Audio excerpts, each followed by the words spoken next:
This conversation about race and racial equity in particular is not one that people gravitate to automatically because it is fun. No one really likes to have this conversation.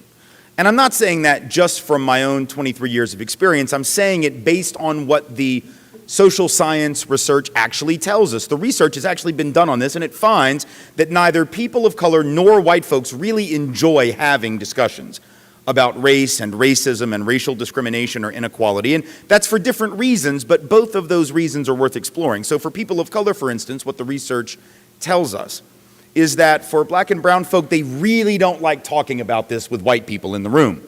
Surprise, surprise, right? Shocking. Folks of color don't really like talking about race with white folks around. Why? Well, according to the research, it's because they have enough experience after years of living that tells them that when they raise these issues, even if it is only to express their own lived experience with racism and discrimination and inequality, that too oftentimes large numbers of us, those of us who are white, not all of us, but large numbers of us, oftentimes the overwhelming majority, will shut down around that conversation, will, in a sense, minimize their concerns, marginalize their narrative of their own life, for God's sake. Maybe even retaliate against them professionally or educationally for bringing up the issues. And so in a sense, people of color have learned over a lifetime that sometimes it's easier to just shut down, you know? It's easier to just not talk about it at all rather than being accused of exaggerating or making a mountain out of a molehill or playing the race card, which is a nice and tidy phrase that white folks came up with 10 or 15 years ago when we decided we'd rather not deal with the reality that other people live, you see. So we'd rather just put it off to exaggeration, seeing things, playing a race card, which, by the way, if you don't learn anything else from this conference, learn at least this. If we actually are going to claim that race is a card, we ought to at least be honest about which card that is. I don't know how many of you play poker, but I can assure you that if race is actually a card, it has all the weight and power of the two of diamonds, which is to say not much, right? That is a pretty weak card. It doesn't actually win any hand in any game that you're playing. Right? So the idea that people of color would exaggerate the problem of racism so as to somehow get somewhere in larger society or win an argument with those of us who are white doesn't make a lot of sense when you realize that every time people of color bring it up, even when it's completely valid and legitimate, they get shut down. They get ignored. They get accused of exaggerating. So it's very obviously the case, and the research tells us, that people of color not only don't exaggerate the problem, if anything, they minimize the problem in their conversations with us for fear that no matter how true the allegation is and no matter how real the problem is, that we aren't prepared to hear it. Now, for white folks, the research says we have a fear as well that keeps us from wanting to talk about race around people of color. It's not the same fear that people of color have. It's not the one about being marginalized or having our beliefs minimized, let alone being retaliated against. That's not what we're concerned about, according to the research. According to the research, what we're worried about is that, oh my God, if we talk about race and people of color are in the room, we're gonna make a mistake, we're gonna say something stupid, we're gonna screw up, you know, and then they might think we're racist because we're gonna say the wrong thing. Now, what's interesting about this is that the presumption that somehow a lot of whites apparently have, according to the research, that says that if we talk about race, that's when we're gonna make people of color think that we're racist. The irony of that is the research actually tells us that people of color already assume that we probably are. Whether or not we talk, like opening our mouth is not the thing that makes people of color assume that we might be racist. What makes them assume that we might be racist is that we live in the United States of America, a country in which we have been conditioned from birth, generation in and generation out, to have certain racial assumptions and stereotypes. People of color are not being particularly judgmental or harsh when they make this assumption. They're just saying, for God's sake, you grew up here, we grew up here, we internalized some of this nonsense against ourselves, so we pretty much assume that you did too. That's all folks of color are saying. Right, is that if you grow up in a society where race and racism and racial prejudices and stereotypes have been embedded in the very fabric of the community, what are the odds that you escaped that? People of color would tell you the odds are zero, right? So the idea that we're going to keep our mouths shut and somehow keep people of color from thinking we have racial bias is sort of a fool's errand, because they've already started out with the assumption that, you know, probably that's part of our character. And interestingly, there's a whole third body of research which comes out of Northwestern University in Chicago a couple years back, which finds that, interestingly enough, and again ironically, it is precisely at the moment when white folks don't want to talk about race and we shut down around it, even though it's the elephant in the room, it's precisely at that moment that we most confirm in the eyes of... So the video that we're about to watch, you are going to be seeing Tim Wise trying to talk about those truths that oftentimes white folks don't want you to talk about, because they're always using this as a shield to make you not to talk about the injustices, not to talk about the prejudices, not to talk about all the problems that are being pushed towards you. I'm talking about racism. So many times when black people complain about racism, they're always saying that black people are pulling the race card. And they're always finding ways to make black folks feel bad, or to make black folks not to talk about this altogether, to avoid being called as people who are race hustlers. And it's true. This works for majority of black folks, because when somebody starts using that reverse psychology on you, then it leaves you with no otherwise. So you don't want to be seen in a given way, although genuinely you know that you are talking about this for a better cause. Tim Wise has been one of the victims of people who are being called as people who use race card. Black Americans, majority of the time, they're being told to work hard. They're just lazy. They're not putting in the work. But people are not seeing or finding the solutions. They're the part of the problem, but still, they're not finding the solutions. One of the biggest problems that America has highlighted, that Tim Wise has highlighted, is that people, or white folks, find better ways of making black folks feel bad about talking about racism. They don't want to talk about racism. They don't want you to hear about the challenges that you're going in, the prejudices that you face in a daily life relations. Brothers and sisters, I want you to watch this video, then I'll be back. I'll be sharing my 2 cents in regards to this. And if you're watching me for the first time, I'm asking you to please subscribe to the channel, join the membership, and really get to see what I can offer you. But until then, I want to switch this video because what Tim Wise is trying to share is so much important for us to learn all these concepts. I find it educational. I find it highly educational for people who want to really understand the psychosis on how white folks will make you feel bad for complaining about racism and everything that is going on. So brothers and sisters, I want to switch this video and then I'll be back. I'll be sharing my 2 cents in regards to this. People of color, that the reason we're being quiet is because we have something to hide, right? So at that very moment when race is the obvious issue and we don't talk about it, black and brown folk look at us and go, yeah, see, I think I know why you're not talking, because I think you're covering up. So if anything, we'd be better off to just take the chance, wouldn't we? We'd be better off to take the risk, make a mistake, as we all will from time to time, oftentimes, many times in the course of a week or a month or a year, the course of our lives. We'd be better off to take the risk, screw up, say something stupid, get called on it, and then pull up our big people pants and try again. But instead, we run away from the conversation like children. It's not doing any good. It doesn't allow us to deal with the problem. But unfortunately, we live in a culture, don't we, in which we're being told that we don't really need to have this conversation around race anymore. People would look at you assembled here for a conference on this, assembled here to hear a talk called Beyond Diversity, Challenging Racism in an Age of Backlash, and they would say, what in the world are you here for? Why would you come to this? Why would you need to? What do you mean, racism in an age of backlash? What do you mean? How could we possibly have a problem with racism, they would ask you. Maybe you have, or others you know have asked you this question, or you've asked it yourself. How could we possibly, they say, have a racism problem? After all, we have a man of color as president. So done, we're done. Let's move on. I get these emails all the time, right? I get these emails and they all, they're going to be crazy because they're all capital letters, right? And red font. Like I wouldn't have known you were pissed if you took the cap lock off. I'd have had no idea you were angry at me. The death threat, the go kill yourself thing, that I would never have figured that out. But the capital letters, that's what made me know that you didn't like me much. I get these emails, they say, well, Tim. I remember I got this one like the day after President Obama was elected the first time, right? The very next morning, woke up, hadn't even had my first cup of coffee. Opened up the computer and there it was. Well, Tim, oh God,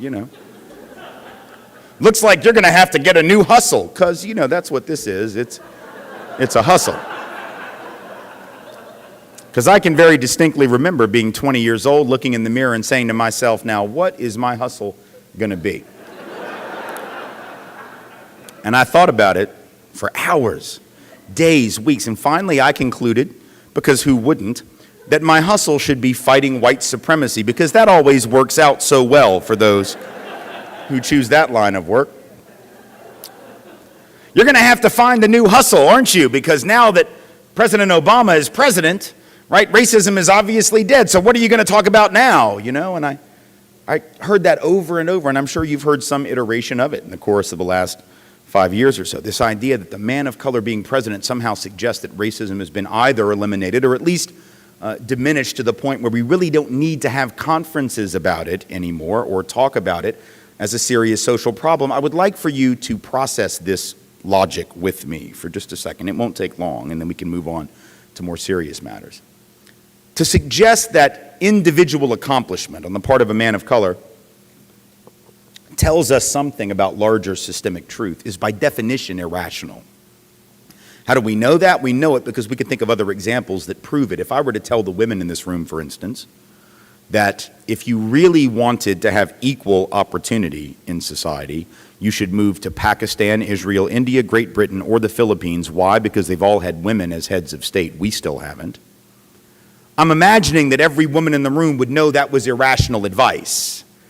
Right? If I were to tell you what you really ought to do, women, is pack your bags and move to Karachi because there you will have full equal opportunity. Why do I know this? Because Benazir Bhutto, a woman, was elected head of state in Pakistan not once but twice. Now, of course, since she has been assassinated, so that lets you know how much some people loved her. But she did win. We still haven't had a female head of state, but I assume that every woman in the room, I assume my 9-year-old daughter who knows nothing about Pakistan, Israel, India, Great Britain, the Philippines, or any other nation that's had a female head of state, I assume that even she would understand that to believe an individual woman attaining a powerful position somehow suggests that women on the whole are no longer subjected to patriarchal oppression was nonsense. And that's from a 9-year-old who doesn't even know what the words patriarchal oppression even mean. Even she would see through that, right? Because individual accomplishment doesn't tell us anything about institutional truth. That's why, you know, an individual African-American woman, Madam C.J. Walker, could become a millionaire in 1911 selling beauty products to black women that white cosmetics firms didn't feel the need to manufacture, market, and distribute. Madam C.J. Walker became the first African-American millionaire, but that was in 1911, which on balance was not a good year to be black in America. 63 African-American folks lynched that year. The fact that she became a millionaire didn't obviate the fact that we were a racial fascist society at that time. There have always been people, as James Baldwin told us some 45 years ago, there have always been those who in the teeth of the deepest oppression were still able to overcome those obstacles. That tells us nothing about the larger society. And yet people are telling us, well, all right, maybe so, but you know, you still shouldn't talk about this. Because to talk about it just makes the problem worse, right? I get those emails too. Also in capital letters, right? The ones that say, well, it's people like you who are keeping racism alive. If you just wouldn't talk about racism, it would go away. It's people like you who insist on talking about it that keep it going. And again, I would have you process the logic of this with me for just a second. It will not take long. I want you to process the argument with me that somehow when you have a major social problem, that the answer to that is talking about it less. And I would have you ask yourself, is there any other social problem on the face of the earth about which you would say that? Or about which anyone would say that? That yes, there's this problem, and the way we're going to solve it is to not talk about it. And if you're having a hard time coming up with another example, I will be happy to give you one. Here it is, world hunger. Let's think about that. If I were to stand up here and tell you this evening, rather than the talk I'm giving you, rather than that, give you a talk about world hunger and say, you know, there are billions of children all around this earth who are starving right now as I speak for lack of adequate nutrition, how many of you would respond by saying, shh, oh my God, fool, don't talk about that. What in the world are you doing? If you talk about hunger, people are going to starve. That's how that works.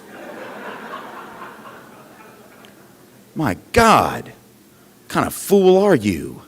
On the other hand, if you would just stop talking about it, food would miraculously appear on the plates of those children, and they would have enough to eat. My God, what an amazing solution to world hunger. Why didn't we think about that? We could have done that. It's cheap. In fact, it's free. Just stop talking about it, and everybody has enough food. Bono could go back to making music, and The world would be so wonderful. Why haven't we thought about that? Because it's stupid as hell. That's why. It makes no sense whatsoever.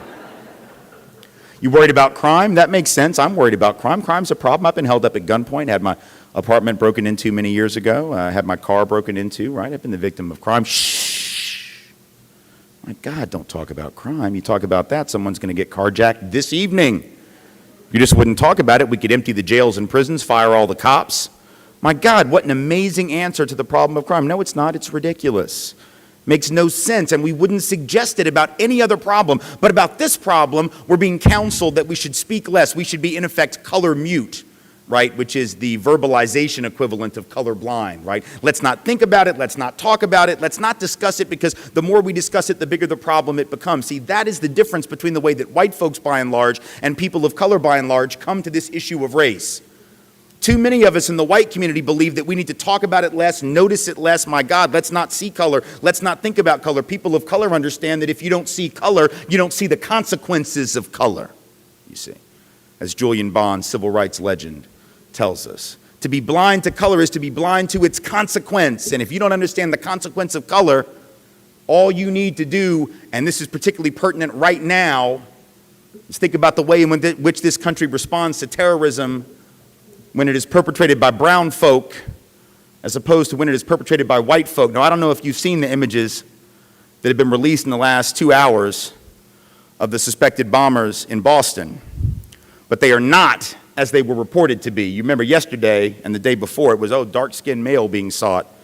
Yeah, they found 2 dark-skinned males. By dark-skinned, I mean light-skinned, right? Which is to say they did not fit the description, but now there are already 4 or 5 reports circulating in this country, and particularly in Boston, of Arab Americans being attacked because the presumption, right, the consequence of their color and their faith, the combination of those 2 things, or just the presumption of their faith, because hell, you don't know somebody's Muslim by looking at them, right, was that they were responsible naturally, because if it's terrorism, they must be. Now you got these 2, what look to me to be white frat boys, backward baseball caps, you know. Looks like every frat party I ever saw. But we're not going to start profiling them, or as now is the meme on the internet, if y'all haven't seen it, is brofiling. We're not going to start brofiling them. Maybe we should, but we won't, right? Because the consequence of color is when white folks do crazy stuff, it doesn't end up sticking to the rest of us. And I wrote a piece on this 2 days ago, which has gone pretty viral. Some of y'all might have seen it. I listed 50 names of white terrorists going back the last few decades, 50 names, only a few of which you'll even recognize. Yeah, you'll recognize Ted Kaczynski, the Unabomber. You'll recognize Tim McVeigh and Terry Nichols. You recognize Eric Rudolph, maybe the Olympic Park bomber in '96. But the rest of them, odds are pretty good you never heard of any of them. Why? Because we don't talk about them the same way that we do those who commit terrorism with brown skin and a Muslim faith. Right? And so you have 50 examples, and none of it stuck to white folks. I'm not worried that if I wore a baseball cap backward for some strange reason at 44, I mean, it'd be weird. I probably ought to be pulled out and profiled for that. But I'm not worried that if I did that, that somehow it's going to stick to me. See, people of color understand there are consequences to color, and so color blindness, color muteness doesn't allow us to address that, right? Not just with regard to terrorism, with regard to a whole lot of stuff, and I'm going to come back to that point. But what I really want to talk about with you this evening is this notion that even when we do talk about race, because sometimes we do talk about it, a lot of times we avoid it, that was what I was saying a second ago, but a lot of times even when we do talk about it, we really sort of water it down to the point where we don't get to the core of the problem. So that's why the title of the talk is Beyond Diversity, because see, we do a lot of diversity talk. We've been doing that for a very long time. That's not real new, you know. Colleges have been doing it for years. Corporations have been doing it for years. Community organizations, even churches and synagogues and mosques and all kinds of civic organizations have been talking about diversity and how we want to promote diversity and celebrate diversity and all that. We've been talking about that for years. But what does it mean? Because it seems to me that when a term of art becomes so common as the one known as diversity has become, there comes a point where you have to ask, what's the real meaning of that word? If it becomes so common that everybody can use it, even though we're not all on the same page about what needs to happen in regard to it, then that becomes a word that means everything and nothing at the same time. And I'm not real impressed by words that mean everything and nothing at the same time, because it doesn't tell us much about where we need to go. And with regard to diversity, that's what's happened in this country. So it's one thing to talk about diversity, it's another thing to talk about justice and equity and what that looks like. They are not the same. What's the problem with the diversity focus, whether it's corporate America or colleges and universities or high schools or civic groups? Well, a couple of things. First of all, when we talk about diversity in the abstract, which is what we usually do, what we end up doing is putting all the focus and all the attention and therefore all the pressure and the spotlight on the other, right? Those who were different than the norm, whatever the norm may be. So those who were different, we put the spotlight on them and we basically say, hey, we really want you to be part of our thing, right? But we never actually interrogate our thing. We just basically say, yeah, we want more brown faces in this space. We want more people like you to come and be part of us, but we're not going to ask questions about us. We're not going to actually interrogate the thing that we take for granted. We just want you to be more like us. And if you're willing to come and join our thing and be part of our thing, but not change our thing, then we're cool with that. But that's not justice, and that's not equity, and that's not fairness. Let me give you an example of what I mean. So many years ago, it was actually at the beginning of my career as someone going around the country as an educator and talking about this. Back in 1995, I went to Minnesota for the first time. I don't know if anyone here is from Minnesota. Anyone here from Minnesota? There's always there's always one or two. And it's funny, Minnesotans are really earnest people, but they also don't like to brag, so they always do like what you did. They're just like, yeah, I'm here, yeah. You know, they're not ostentatious people. Minnesotans are wonderful. Anyway, so I went to Minnesota for the first time, and I got off the plane in Minneapolis, and I was picked up by these three appropriately liberal white students for whatever that's worth, and it's worth nothing. And they were driving me to the campus at their school, which is like an hour 10, hour 15 away. And they were telling me, oh, we're so excited that you're here for our diversity day. Right?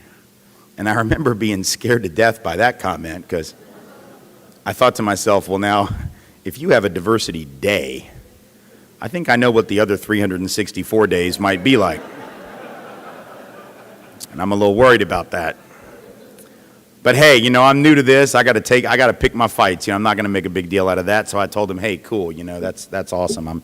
I'm glad to be here too. And then I said, you know, I want to know some things about your school. So tell me a little bit. What are some things I might need to know that would help me to tailor my remarks for your campus this evening? And I don't think they really got what I was getting at. They were telling me things that are like in the catalog, you know, or now would be on the website. Just basic demographic information. What do people major in? How many students go there? How many people live on campus? And I didn't really care about that stuff, right? I stopped them and I said, no, that's not really what I mean. What I mean is, are there any things that I need to know about, like with regard to racism as a problem on the campus, that I could maybe speak to directly? Incidents, for example, that had happened about which perhaps I should speak. And they all looked at me with this sort of wounded look, right? I'd insulted their honor or something. And they all looked at me, and this one said, oh, goodness, no. And they actually did say goodness, no, because, like I said, it's Minnesota, and they're very earnest people. Am I right? Earnest people. And goodness, no. And they said, no, we don't have any racism on our campus. And I thought that was fascinating, right? For a couple of reasons, right? Number one, I'm an anti-racism educator, so I really can't figure out why in the hell you'd bring me in to a place where there was no racism. Seems like a waste of their money and a waste of my time. Now, I had every intention of taking their money and giving of my time, but still, it seemed oddly redundant if they'd already conquered the problem, you know, to bring me in. And I said it just like that, actually, to them, but because they're earnest and, you know, they were just like, whatever, it went over their heads totally. Didn't know that I was actually insulting them, so that was cool. That was the first reason it sort of stunned me, right, was that why would they bring me in? But the second reason it sort of took me back a minute was I thought to myself, well, how in the world would you know that, right? How would you as white folks know whether racism was operating on your campus? Because it just seems to me that we're not usually the best determiners of that social truth, just like when men tell me there's no sexism. Okay, sure. Right. Of course there's not, and we would know that because we just would, right? Right, when straight folks tell me there's no heterosexism or homophobia, of course not. Why would there be that? And we would be in the best position to know and to make that call because we obviously, as straight folks, would be on the lookout for that. Yes, it makes sense, right? And I said it just like that, and once again, you know. Seemed odd to me, but they insisted. I said, well, how would you know? And they said, well, there's this thing we have. Really? You have a thing that gets rid of racism? That is amazing. They're like, oh yeah. Earnest, like I said. Oh yeah, we got this thing. I'm like, well, what is it? Because I'm thinking to myself, hell, I'm going to Michigan in a week. I don't think they got it. I was living in New Orleans at the time. I knew we didn't have it. I was from Tennessee. I'd never seen it there. It's like, y'all got a thing? I need to get that. Y'all sell it at the airport? Because I will pick it up and put it in my bag and take it with me, right? And market it, right? And I said it just like that. And once again, nope, nothing. They said, no, really, we have a thing. I said, what is it? They said, well, it's this thing that, it's like our cultural norm. It's like our slogan. It's like our motto. It's like our way of life. It's this thing we call Minnesota nice. Yeah, you know, you're nodding. Minnesota nice. Everybody that's been in Minnesota for a minute has heard that, right? Minnesota nice. I'm like, what is that? Because I'd never heard of that. It's the first time I've been in the state, you know, and this one individual said, well, it's sort of like the golden rule. You know, you just treat people the way you want to be treated. I said, really, that works? Because that has been around forever. And that has never, ever gotten rid of racism any other place. But you're telling me that here, in this somewhat Scandinavian, incredibly cold environment, that thing has gotten rid of racism. How does that work? Once again, they didn't have much of an answer for me, so I decided I would drop it. Because I figured if I kept pushing them, they would eventually figure out that I was being cynical. So I decided the best course of action would be for me to ask people of color about this thing called Minnesota Nice. And so I had the opportunity over the course of the next several months to go back to the state a couple of times. And when I did, I made a point of sitting down with folks who were activists in communities of color, both black communities, Latino communities, Southeast Asian communities in the Twin Cities, indigenous Native North American communities, and asking leaders in those communities about Minnesota Nice, asking them, well, what do you think about this? And every single time they had the same answer. They all rolled their eyes first. And I don't mean just passively rolled their eyes. I mean the kind of eye roll that you can hear the eyeballs rolling around in the socket, that kind of eye roll. And they all said, oh, Minnesota Nice is killing us. I said, really, tell me about that. They said, yeah, there are two problems with it. Number one, we don't trust it. We've caught plenty of people who are outwardly very civil, right, who talk about us behind our back, who undermine us on the job or at the college, you know, so we just can't trust it. You can be outwardly very nice and kind and still be working against the interest of equity. So we just think it's passive-aggressive behavior half the time. But the bigger problem, they said, was, look, if you're us and you're in an institution where you feel marginalized for whatever reason, and you want to do something about your marginalization, you have to raise your voice, don't you? You have to complain, you have to criticize, you have to protest in some way, shape, or form. And when you do that, you're the one that gets pegged as not nice, right? As in, there was no problem here until you brought race into the room. There was no problem here until you brought oppression and inequality into the room. And so once you get pegged as not nice, they no longer really want you. And so that's when I began to realize the diversity conversation was inadequate, because what these nice white liberal kids were telling me, and I believe that they were sincere. This is what makes it so incredibly disturbing. They were sincere when they talked about wanting more diversity at their college. They weren't lying.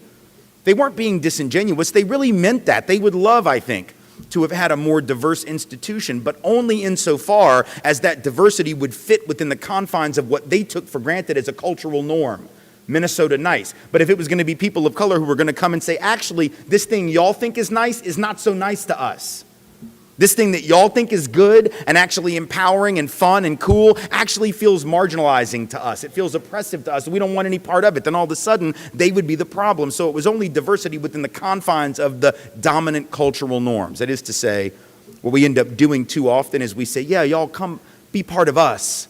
But don't ever forget that we are the sun and y'all are just the planets that go around us. But don't ever question the sun, you see. The sun is the sun. The sun is the giver of all life.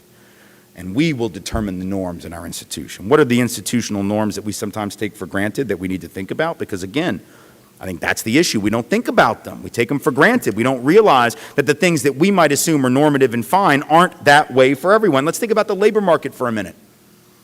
Let's think about the fact that even if we assume that overt racial discrimination has been diminished over the last 40 years. And I'm willing to countenance that argument for a second, even though I think there's plenty of studies which suggest that even overt discrimination is still quite prevalent. But for the sake of argument, let's just start with the assumption that that really has diminished, that people have become, generally speaking, somewhat more enlightened and are not nearly as ready to blatantly discriminate as they would have been 20 and 30 and 40 years ago. For the sake of argument, let's assume that. What difference does it make when the New York Times tells me, as it did 7 weeks ago, in a big article that was unfortunately not the recipient of as much attention as it should have been, but a big article in the New York Times which said what? That this study had found that about half of all new jobs in the economy, particularly at the quote-unquote best companies, right? That about half of the new jobs were being filled not by objective qualifications, not by open competition, but by referrals made by pre-existing employees of those companies. Referrals for their friends or their family, people in their neighborhood, people they knew, people they went to church with, et cetera. Right? Now I want you to think about the implications of this, because we take this for granted, don't we, in this culture? We take the notion of networking for granted. We've got entire social networking platforms created not just for like young folks to, tweet and do Facebook and Instagram and all that. We've got like LinkedIn and all these, that's about networking. It's about connecting. It's about actually taking advantage of your connections, not necessarily your objective skill set. It's about who you know, not what you know. We all know that's there, but here's an article 7 weeks ago which tells us it's not just networking in the abstract. It's specific referrals from friends and family who are already in the pipeline. Now you may say to yourself, well, what's the big deal? And I guess in theory it's not a big deal, because in theory we might have that same practice in any market economy that was hyper-competitive, and I understand the logic of it. I get why companies do it. I get the economic logic. It's cheaper, isn't it? It cuts down search costs, doesn't it? Because if I can just rely on referrals, it doesn't take as much time to find the next employee, and I can probably make a pretty educated guess that if Jim over there in accounting is a good employee and does a good job, that anybody Jim's likely to refer is probably also going to work out okay. That's probably a reasonable assumption. Jim probably hangs out with people who are competent just like he is, so I get it. But do we understand the implications of that norm? Do we understand what happens when we rely on that for the sake of economic logic or anything else? Who are the people who get disproportionately excluded from those opportunities? They're going to be people of color. They're going to be women of all colors. They're going to be working class folks of all races and ethnicities, right? Because they're not as likely to be in the pipeline if the folks who were already in the company are disproportionately of a monocultural background, even if not one of them was a bigot. Even if not one of them was a racist or a sexist or a classist in any overt sense, the outcome of that process might still be the same as if all of them were, right? Because ultimately, as that New York Times article found, about 70%, upwards of 70% or more of all the people who get hired through that process are same race of the people who are doing the referral. And that's not because of overt racism. It might not be because of racism at all in any real sense, right? It just might be because who do we live around? Who do we know? Who do we socialize with? The research tells us that like 85% of white Americans live in neighborhoods with almost no people of color around. So even if not any of those white folks were racist in any real sense of the word, if they don't know people of color, they're not able to refer people of color, and so the perpetuation of inequality continues. That's a norm that we don't interrogate. And we don't interrogate it at our peril, not only because it means unequal opportunity for people who might in fact be the best person for the job, but also because it actually hampers the ability of those companies and institutions to find the best employees. It actually doesn't serve their needs either in the long run, right? Because by not casting the net wide enough, you actually cut in half, at least, if not more, the potential pool of applicants, unless you actually believe that the odds are good that the next best employee just happens to be buddies with the last guy you hired, which is pretty unlikely. You would have to assume this is not a really good practice, but it's cheap and it saves money, and so it's a shortcut and it's easy, but it perpetuates inequality. Talking about diversity doesn't do anything if we don't deal with that, right? Same thing is true, and this is why, by the way, I should point out before I move on. This is probably the number one reason why there's such a disparity in the distribution of job opportunities across racial lines. So that right now, for instance, black folks with a college degree are almost twice as likely as whites with a degree to be out of work.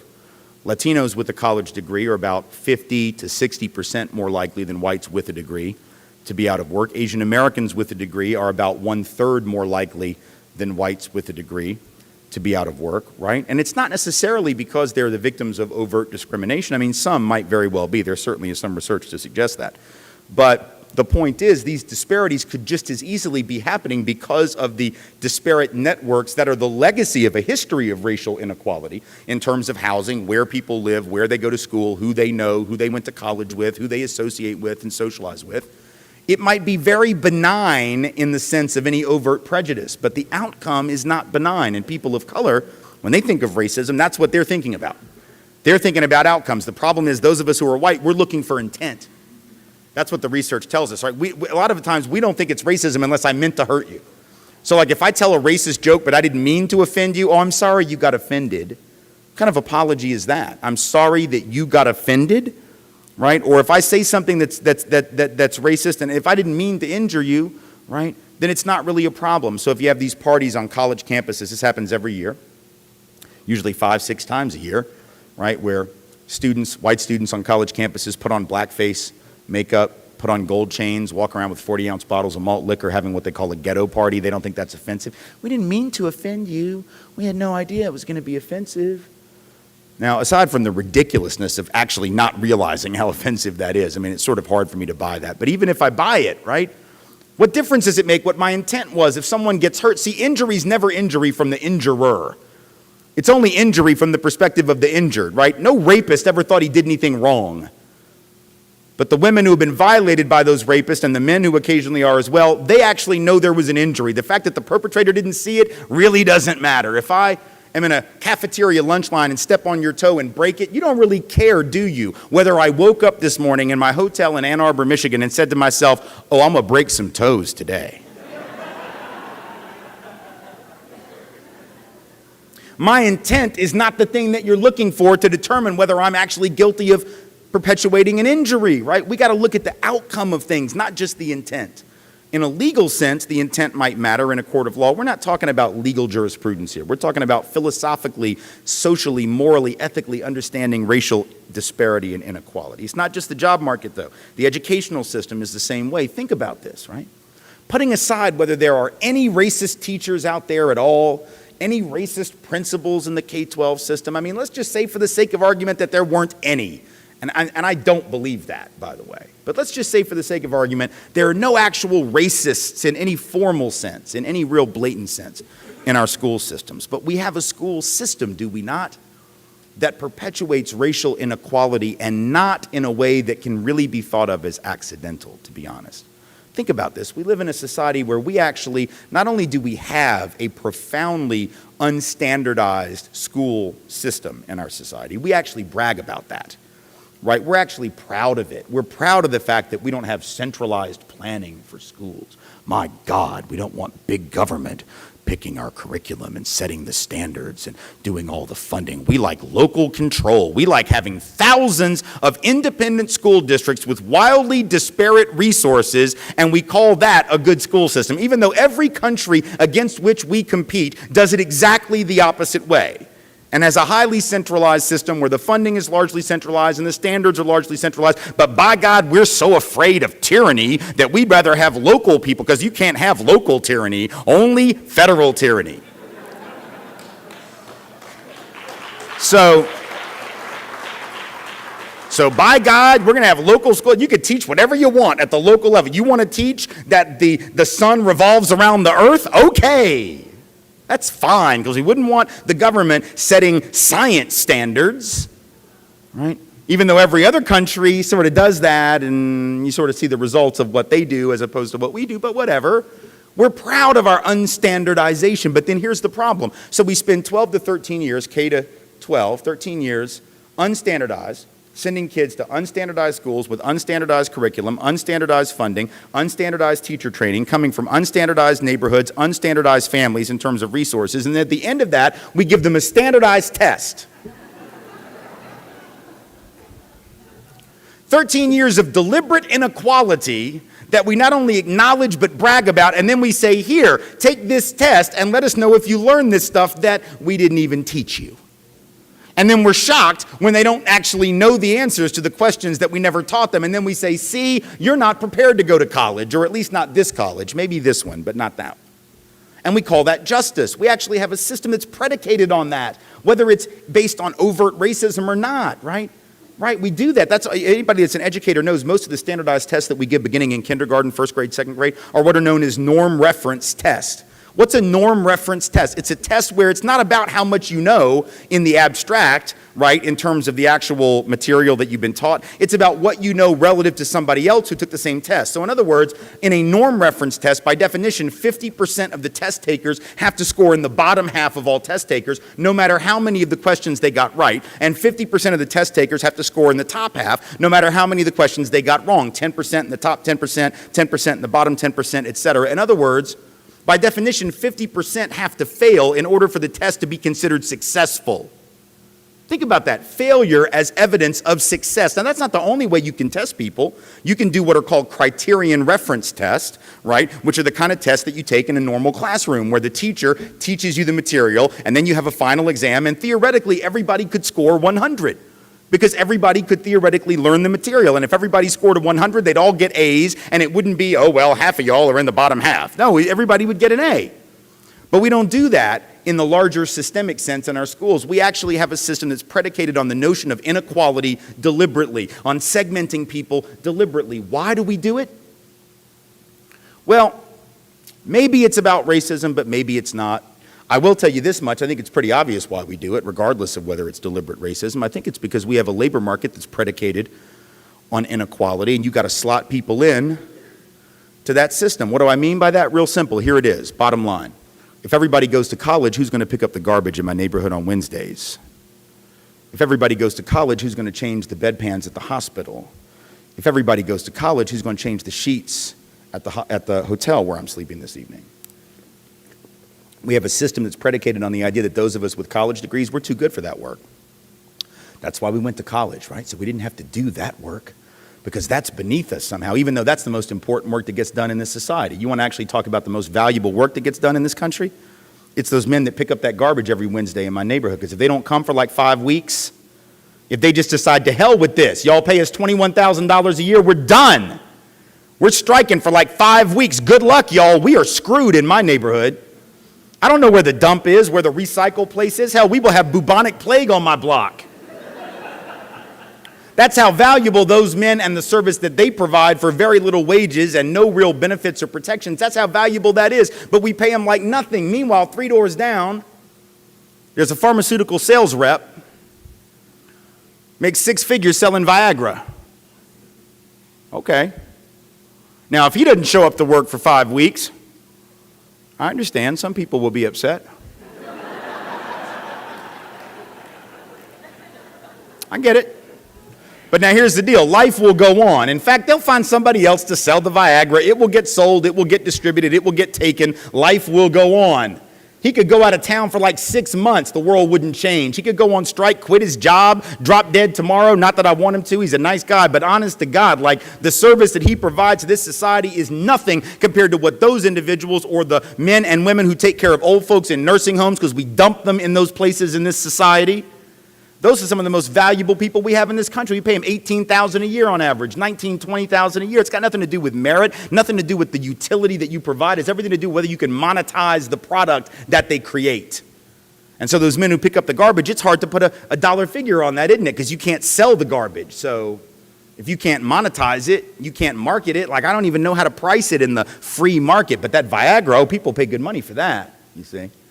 I don't know how to monetize my great-grandmother in the nursing home. I don't know what to do with her. How do we put a value on her life when she only has a few years left? My goodness. Well, you know, now on the other hand, I'll just tell you right now, if old folks started crapping diamonds right before they died, I'm pretty sure we'd pay elder workers like a CEO, right? Just for the purpose of the diamond harvest, right? We'd pay them real good just to make sure they got all the diamonds. I know that's a visual y'all didn't want, but just saying, it's worth thinking about, right? We have a society that's based not on some objective value that you provide to the community, but what can be monetized. So therefore, we have to have an educational system that fits that market system. And if the system of economic and labor market distribution is skewed in that way, then the school system will be too. So whether or not it's deliberate racism or not, if we have that kind of inequality built into the system, who do you think is going to come out on the bottom of that? Disproportionately, and who's going to come out on the top of that, right? When we have schools where white students attend that are 2 to 3 times more likely to be taught by the most qualified, most experienced teachers. And Black and Latino and Indigenous students 2 to 3 times more likely to be taught by the least experienced teachers, right? Students of color half as likely to be in an honors or an advanced placement class. White students 2 to 3 times more likely to be in those classes. White students half as likely to be suspended or expelled from school. Black and brown students twice as likely to be suspended or expelled from school, even though the research, years of research now tells us that there is no statistically significant difference between the rates at which white, black, and Latino students actually break serious school rules, contrary to popular perception and stereotypes. So is that about overt racism? I don't know. In some cases, perhaps. But even if there wasn't a single overt racist in that system, if the outcome of that system is racial disparity, then that's what we've got to focus on. And making our schools more diverse won't change that. You can have a very diverse, a very well-funded apartheid system, I suppose, where everybody, you know, might go to the same school, but then they're put into different sides of the school. I went to integrated schools in Nashville, Tennessee from 1974 to 1986. I was a member of the first graduating high school class in 1986 to have been fully desegregated all the way down to first grade. That lets you know how recent real desegregation is in this country, because they started it